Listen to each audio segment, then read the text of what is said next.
Para el inicio de clases, atentos los padres. Estas son las definiciones, está trabajando Lisandra Dittler sobre este tema. Lisandra, te escuchamos, adelante. Mañana nos encontramos ubicados. ¿Qué tal? ¿Cómo les va? Buen día. Así es, aquí nos encontramos en el Consejo General de Educación junto a Martín Müller, titular de aquí, porque bueno, se van a dar directivas de cara a lo que es el inicio del ciclo lectivo y bueno, lo vamos a escuchar para conocer los protocolos para este año. Bueno, muy buenos días a todos, gracias por concurrir al Consejo. Queríamos hacer esta ronda de prensa porque la semana pasada aprobamos en Consejo Federal el jueves pasado un protocolo para el inicio seguro de clases y bueno, con las actividades propias del Consejo, de las jornadas regionales y otros actos que afortunadamente hemos tenido que compartir con otros ministros y ministras en Nación, no habíamos podido tener esta oportunidad de estar junto a la prensa para comentar justamente a la sociedad, a las familias, sobre todo, cómo estamos pensando este retorno a partir del 2 de marzo. Creemos y tenemos todo el optimismo de que va a ser un año que, a pesar de que la pandemia continúa, vamos a tener una presencialidad plena, una presencialidad cuidada que nos va a permitir y que lo que buscamos es que haya continuidad, es decir, que al margen de que ya teníamos definido desde el año pasado esta lógica de que todos tienen que estar en la escuela, las medidas que adoptamos tienen que ver justamente con que esa idea de que estén todos no tenga interrupciones. Por eso la lógica es suspender el sistema de burbujas que implementamos hasta el año pasado. Esto quiere decir que si hay un estudiante o un docente que está en situación de ser sospechoso de tener COVID o es un caso confirmado, esa persona deja de concurrir al establecimiento, pero el resto de los que comparten el aula con él, alumnos o docentes, no tienen la obligación de aislarse, justamente buscando esta no interrupción de las clases, sobre todo del curso. Esa creo que es la idea más fuerte. Luego, obviamente, resaltar y seguir señalando que en la provincia de Entre Ríos está en un muy buen porcentaje, al igual que el resto del país, en la vacunación, tanto de sus docentes como de los grupos etarios de la escolaridad obligatoria, lo cual también nos da mucho respaldo para este inicio de clases, y seguir insistiendo en nuestra adhesión a este protocolo aprobado por resolución del Consejo Federal en las medidas básicas: ventilación constante, la higiene de manos obviamente y el cuidado, el uso de alcohol en las escuelas, el uso de barbijos a partir del primer grado de la escuela primaria, nada que escape a las medidas que son también de uso necesario en cualquier ámbito social en la provincia. Müller, si bien la vacunación no es obligatoria, ¿va a haber una cierta separación, si se quiere, para aquellos chicos que no van a estar vacunados al momento de iniciar el ciclo lectivo? No, bueno, eso fue parte también de las discusiones que hubo en este Consejo Conjunto que fue llevado adelante por el Consejo Federal de Salud, todos los ministros de salud del país y los ministros de educación del país, en el cual las recomendaciones que surgieron como consenso es que no haya ningún tipo de discriminación a niños y niñas o adolescentes que no estén vacunados. Nosotros, en este sentido, apostamos al derecho a la educación como un derecho esencial que debe ser cumplido. Obviamente que instamos a las familias que, por una cuestión de responsabilidad social, acompañen esta campaña de vacunación en aquellos que no lo hayan hecho, pero no va a haber ninguna limitante para los estudiantes a concurrir de la misma forma que lo hace esta mayoría de chicos que están vacunados. Martín, ¿habrá un aumento en cuanto a las partidas de limpieza y de higienización para las escuelas? Porque es una demanda por parte de los directivos.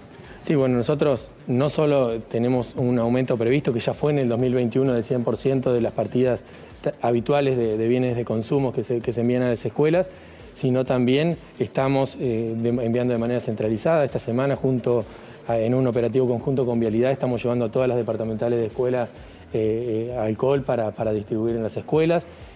Y se viene invirtiendo de parte del Gobierno Nacional, del Ministerio de Educación de la Nación, a cada escuela fondos equitativos para específicamente insumos COVID, que son justamente para cubrir esta necesidad de tanto de limpieza como de insumos de higiene.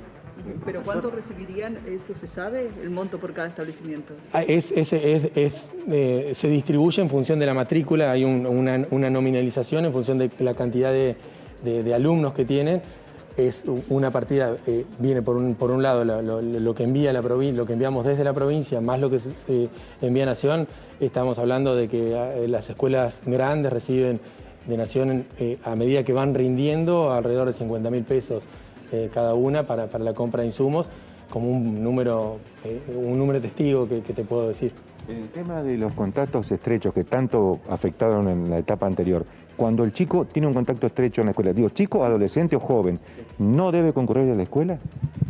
A ver, la lógica no es la de contacto estrecho, sino los síntomas, digamos. La idea es que el contacto estrecho hoy se está trabajando como en el resto de las áreas públicas o privadas que hoy no tienen la obligatoriedad de estar aislados.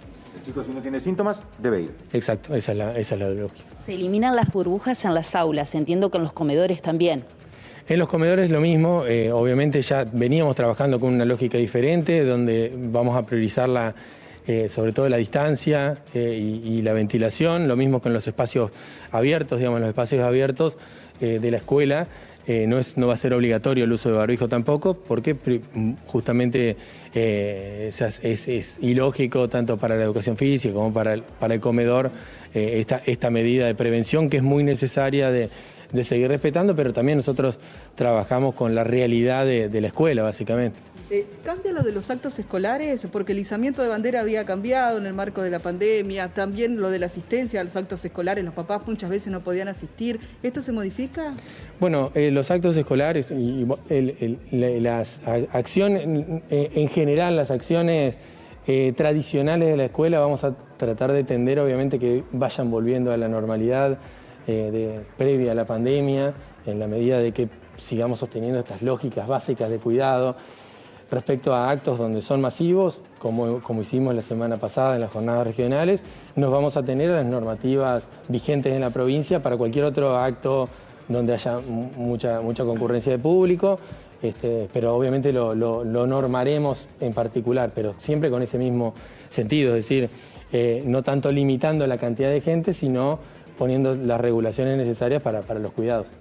Muchas gracias. ¿Se ha desarrollado la inversión nacional en cuanto a la mejora edilicia? Se ha trabajado durante el mes de verano.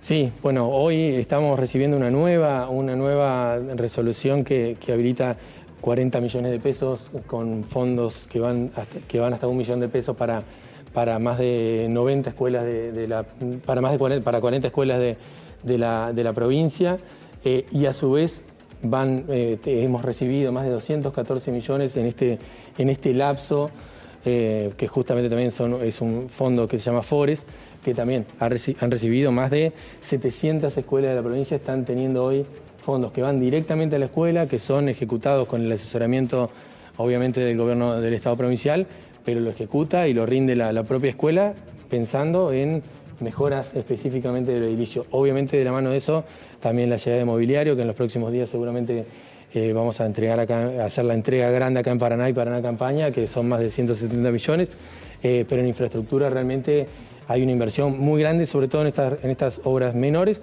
y por supuesto también en las más de 52 obras que están realizándose en este momento con fondos provinciales. ¿Y hay un plan que... Muy bien, hasta allí la palabra entonces del titular del Consejo General de Educación, Martín Müller, dando cuenta de las directivas de los protocolos ya de cara al inicio del ciclo lectivo para las distintas escuelas de aquí de la provincia. Gracias, Lisandra. Importantísimo para la vuelta a clases tener en cuenta todos estos detalles. Vamos a estar repasando también